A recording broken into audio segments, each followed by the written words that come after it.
warm welcome to PEC. This is my first teaching lecture with you all. I am Seerat Toor, your mentor, your host, your trainer on this channel.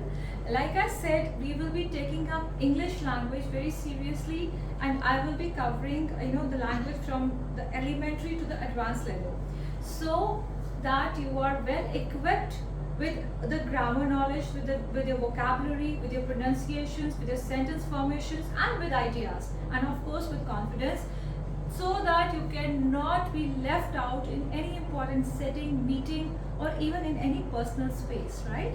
So just beginning with the first part of the speech, those are the nouns, right? Nouns are the first part of your speech. You have to understand that. They may sound simple to some of you, but they are very important as far as English language is concerned, right? So what are nouns? Nouns are nothing but naming words. So if we have to just give a definition to nouns, what will it be? Nouns are words that are used to name people, or you could say persons, places, animals, objects, ideas, etc. Right? So there are 7 categories of nouns. How many? 7 categories of nouns. These are proper nouns, common nouns, countable nouns, uncountable nouns, concrete nouns, abstract nouns, collective nouns, and there is one more category, that is compound nouns. Now this one is usually not seen in many books or in many English grammar videos or lectures, yet I am going to cover it here. So beginning with the proper nouns, words or names, words that are used to refer to the names of any person, place, animal, object, or a thing. These are proper nouns. So you have to remember this word. Wherever there is a name, that will always be a proper noun. My name is Seerat. In this sentence, Seerat is a proper noun. Zara is a famous clothing brand. Zara is a proper noun. Meet my dog Scooby. Scooby is a proper noun. Because in all these sentences, I have given proper names to the main subject of the sentence, right?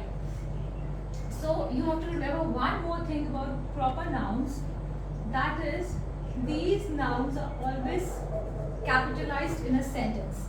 These nouns are always capitalized. By capitalized, I mean that is the first letter of these words will always be a capital alphabet, no matter where they appear in the sentence. They could be at the beginning of the sentence, they could be in the middle of the sentence, or they could be at the end of the sentence. But they will always be beginning with a capital letter. Remember that. So, what are common nouns? Words that refer to general or generic places, persons, animals, objects. These are common nouns. General, generic. There is no specification given to these words. And there are no names. There are no other specified criteria given to these words, right? For example, I will read out some sentences for you. For example, she bought a new car. Car. We have no knowledge, or we have no idea which car has been bought. Car could be any car. So it's a very general word. So that is a common noun. Like, or you could say, I bought a new book yesterday. Book. I have not specified the title of the book. I have not specified which book, or nothing has been said. So book is a generic term and it is a common noun. Or for example, monkeys are jumping on the trees. Now monkeys and trees, they are not specified which monkeys, which breed of monkeys, or which kind of trees, where is it happening. Nothing has been specified. So these both words are common nouns. Now you have to remember one thing, that like I said, that these words are always capitalized. In common nouns, these are not capitalized. Common nouns are not capitalized. unless, there's one clause to it, unless they appear in the beginning of the sentence. Unless they appear in the beginning of the sentence, they are not capitalized, right? You have to remember it and you have to be very clear with it. They are not capitalized, okay? Now coming on to the third category, that is the countable nouns. Now as the name suggests, countable, anything that can be counted. The words which, the nouns which can be counted are countable nouns. Very simple. So these are basically of two types. One is singular and the other is plural. Bottle, bottles. Box, boxes. Car, cars, etc. So these are all countable, even if they are singular or even if they are plural. We can still count them. For example, I will just read out a sentence. Baby is sleeping. Baby is countable. Yet it is singular, so baby is a countable noun. I bought mangoes from the market yesterday. Mangoes are plural, yet they are countable nouns. Understood?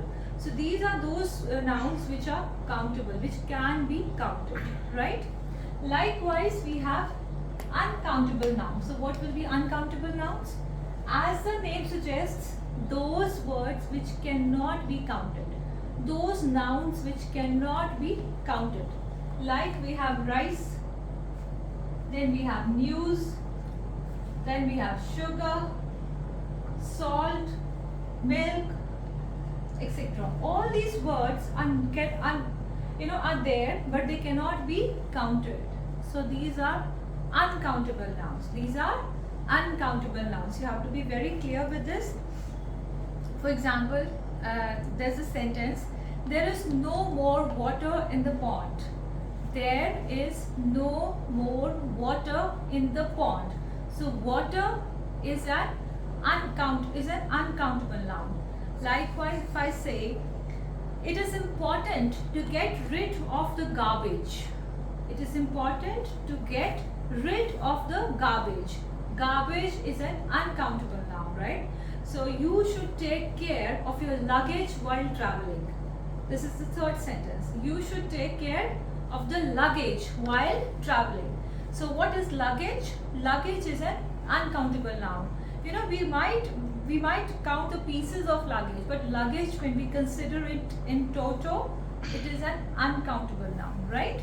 Next is concrete nouns. Next is concrete nouns. Now, concrete nouns, name of those material things. Names of those material things which can be touched or perceived. Which can be touched or perceived by our five senses. Names of those material things which can be touched or perceived by our five senses. These names or these nouns will be concrete nouns, right? These will be concrete nouns. The book is lying on the table. Book and table, concrete nouns, right? The music is melodious. I can hear the music. So it is a concrete noun. For example, Alicia goes to school by bus. Bus is a concrete noun. School is a common noun. Alicia is a proper noun. So you understand the difference in the sentence, right? Likewise, we have abstract nouns. Now what will be abstract? It will be totally counter to this one. So abstract are names or those nouns or materials which cannot be touched or seen. Which cannot be touched or seen, right? But they can be only felt. For example, our emotions. For example, the quality of things. For example, the state of action of different, state of action. So they cannot be seen or touched. They are only abstract.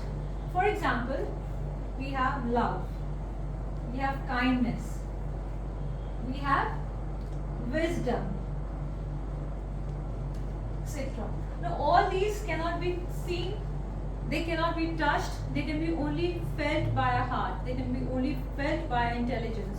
So these are abstract nouns. Those things or those nouns which cannot be seen or touched.